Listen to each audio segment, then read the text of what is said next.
नौजवान लोग ये शिकायत करते हैं कि जनाब मैदे में तेज़ाबियत रहती है, मैदे में जलन रहती है, खाना हज़म नहीं होता और काम करने को दिल नहीं करता। 7 चीज़ें बताऊंगा, इनमें से जो भी अवेलेबल हो आप उसका इस्तेमाल करें, ये प्रॉब्लम आपका हल हो जाएगा। आप सुनिए ये होता क्यों है।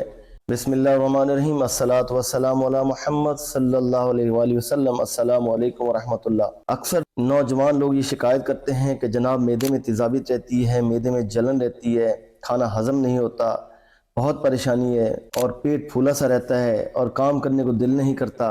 तो मैं ये 7 चीज़ें बताऊंगा, इनमें से जो भी अवेलेबल हो आप उसका इस्तेमाल करें, ये प्रॉब्लम आपका हल हो जाएगा। आप सुनिए ये होता क्यों है। जैसे जैसे एज फैक्टर बढ़ता है, 10 साल के बच्चे की एज फैक्टर बढ़ता है, 10, 15, 20, 25, 30। जब आप 30 की बाउंड्री क्रॉस करते हैं, आपका स्टोमक की जो लाइनिंग है वहाँ से गैस्ट्रिक एसिड प्रोड्यूस होता है। अब वो जो गैस्ट्रिक एसिड प्रोड्यूस होता है वो आपकी खुराक को हजम करता है, वो डाइजेशन में बहुत बड़ा रोल अदा करता है। मगर उम्र के साथ साथ वो लाइनिंग जो है गैस्ट्रिक एसिड की प्रोडक्शन कम करती जाती है। और उसके दूसरा इशू ये है कि जिन लोगों में गैस्ट्रिक हार्मोन की कमी है और वो भी उस हार्मोन की कमी की वजह से भी गैस्ट्रिक एसिड कम पैदा होता है। अब बेसिक मसला है गैस्ट्रिक एसिड की प्रोडक्शन का।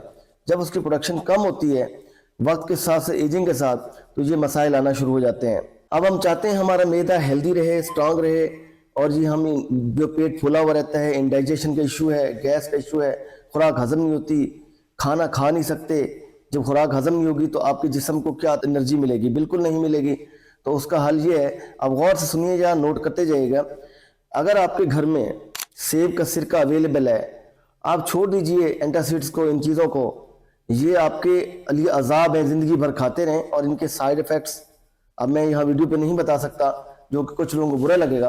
आप सेब का सिरका लें, एक छोटा चम्मच नीम गर्म पानी में आप उसको रोज़ाना इस्तेमाल कर लिया करें, और इससे क्या होगी, गैस्ट्रिक एसिड की प्रोडक्शन बढ़ जाएगी, आपके इंडाइजेशन के मसाइल हल हो जाएंगे। नंबर 2 पे आंवले का पाउडर पिसवा के घर में रख लीजिए, एक छोटा चम्मच सुबह शाम ले लीजिए, और ये आपके स्टमक को, गट हेल्थ को भी इम्प्रूव करेगा, गैस्ट्रिक एसिड प्रोडक्शन को बढ़ाएगा। ये जो तमाम मैदे के मसाइल हैं ये इश्यूज हल हो जाएंगे। नंबर 3 पे जिंजर, अदरक हर घर में मौजूद है। अगर अदरक मिल गई आपको, एक छोटा सा टुकड़ा अदरक का काटना है, उसके बारीक बारीक टुकड़े करने हैं और उसका कहवा बनाना है और आपने उसको पी लेना है। अगर उसको रॉ फॉर्म में आप खा सकते हैं तो खा लीजिए। ये भी आपकी गैस्ट्रिक एसिड की प्रोडक्शन को बढ़ाएगी, आपकी गट हेल्थ को इम्प्रूव करेगी। ये जो मैदे के तमाम मसाइल हैं ये हल हो जाएंगे। नंबर 4 पे काली मिर्च, ये हर घर में मौजूद है। आप एक चुटकी काली मिर्च आप उसके खाने में, आप किसी सालन पे उसको स्प्रेड करके इस्तेमाल कर सकते हैं, वैसे भी इस्तेमाल कर सकते हैं। काली मिर्च का बहुत बड़ा रोल है गैस्ट्रिक एसिड की प्रोडक्शन में। उसके साथ साथ अंडे का इस्तेमाल करें, सुबह 1 से 2 अंडे लाजमी लें।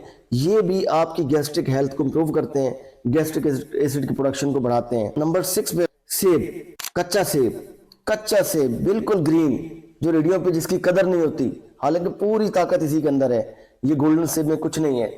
ये 4-5 सेब एक खा लिया करें आप। ये आपकी गट हेल्थ को इम्प्रूव करेगा, इंडाइजेशन के मसाइल को हल करेगा, कब से जान छुड़वाएगा। आपकी इवन के मैदे के अंदर इन्फेक्शन है, कोई भी चीज़ है, इससे आपकी जान छूटेगी। नंबर 7 पे अगर आप दही अफोर्ड कर सकते हैं, बना सकते हैं, इस्तेमाल कर सकते हैं, तो दही का एक बाउल रोज़ाना इस्तेमाल कर लिया करें। नंबर 8 पे आपने बिल्कुल छोड़ देनी है दूध वाली चाय, उसको खुदा हाफिज़ कह देने। अगर ज़्यादा ही मजबूरी है तो ब्लैक टी ले लें, और ना लें तो वो भी बेहतर है। नंबर 9 पे आप लोगों ने क्या करना है, ऑरेंज का मौसम है, ऑरेंज का भरपूर इस्तेमाल करें, मौसमी का इस्तेमाल करें, सिट्रस फैमिली के जितने फ्रूट्स हैं उनका इस्तेमाल करें। और लेमन हर पूरा साल रहता है। लेमन का पानी, नींबू पानी, वो पाउडर वाला नींबू पानी नहीं, ये ओरिजिनल ऑर्गेनिक नेचुरल नींबू निचोड़ के इस पानी का भरपूर इस्तेमाल करें। इनमें से कोई चीज़ आपको मिलती है, आप इस्तेमाल करेंगे, आपकी गैस्ट्रिक लाइनिंग की जो रुकावटें हो रही हैं, गैस्ट्रिक प्रोडक्शन में जो कम हो रही है, उसकी सलाहियत कम हो रही है गैस्ट्रिक एसिड प्रोड्यूस करने में, वो मेंटेन रहेगी। आपके इंडाइजेशन के सारे मसाइल हल हो जाएंगे। उसके साथ साथ फास्ट फूड का इस्तेमाल नहीं करना, होटल्स पे खाना नहीं खाना, घर का खाना इस्तेमाल करना है और सरसों का तेल इस्तेमाल करना है। इजाज़त दीजिए, अल्लाह हाफिज़।